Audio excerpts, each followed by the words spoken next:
Habang kumakain nga ako dito sa karinderya mga bay, may lumapit sa akin na aso.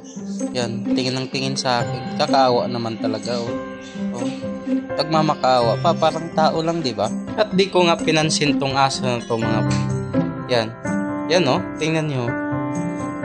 Nagpapansin talaga siya kay siguro nagugutom na tong aso na to kasi asong askal to mga bay, walang nag-aalaga nito.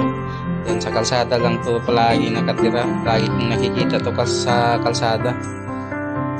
At sinubukan kong bigyan ng gulay kaso ayaw niya kumain ng gulay mga bay. Medyo marami din tong aso na to. Natutuwa talaga ako sa aso na to kasi may alaga din kaming aso sa bahay. Yan, yan, oh. Papansin talaga siya sa akin. Kaya ang ginawa ko, binigyan ko siya, hati kami sa kinakain ko sa ulam. Yan, kinakain na niya yung binibigay ko kasi karne na yan. Medyo ma-arte ditong aso. Kakatuwa talaga, oh.